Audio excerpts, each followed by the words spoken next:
Okay, so as per client's request, we will be doing an unboxing review ng ating HD Gen 416x50. Ito po ay side focus, illuminated first focal plane, and zero stop po ang kanyang elevation turrets. The tube is 30mm tube. Hindi po ito kabigatan, kaya good for all around to mga sir. Good for compete, good for hunting. Okay, so yon. Sige, unbox na natin. Makikita nyo po pala merong dent, pero rest assured po na matigas po yung karton na ginamit. Hindi po basta-basta madadamage yung package natin sa loob, ano? So ayun, sige, buksan na natin to.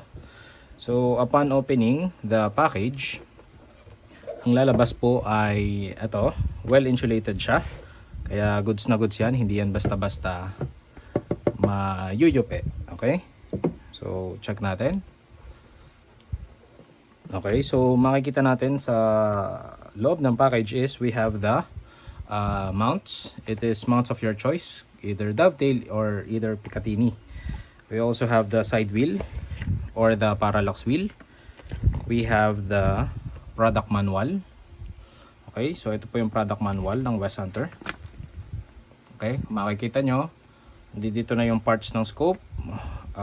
Nakalagay din yun dito na ito ay filled ng nitrogen, sealed, waterproof, and fog-proof. Pero as per the company states, hindi na po natin kailangang i-test ang scope.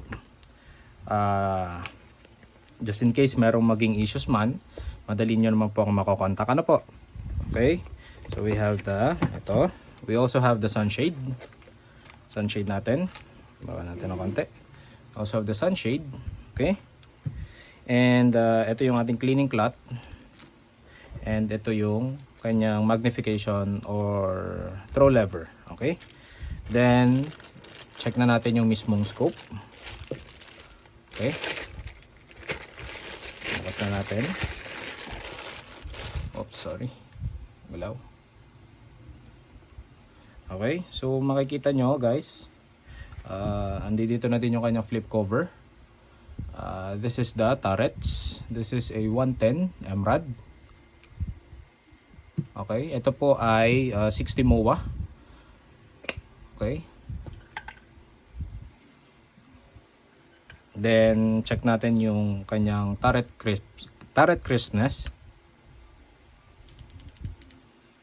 Okay. Balik natin. Okay, then adjust natin sa kabila. Balik natin.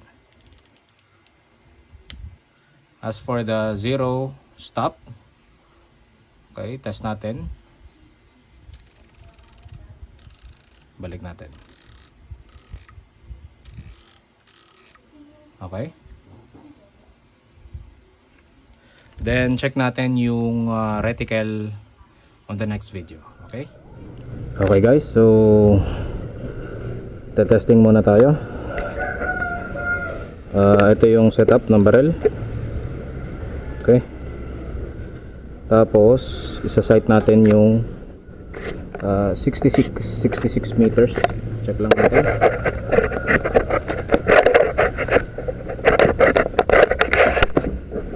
Okay. Linawin lang natin ang parallax. Okay. So ito yung makikita natin sa times 4 magnification. Kaya lang natin i-max yung zoom. Tapos adjust tayo ng parallax.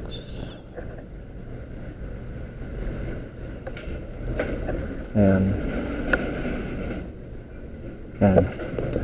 Ito guys is 66 meters. Yan po makikita nyo sa 66 meters. Okay.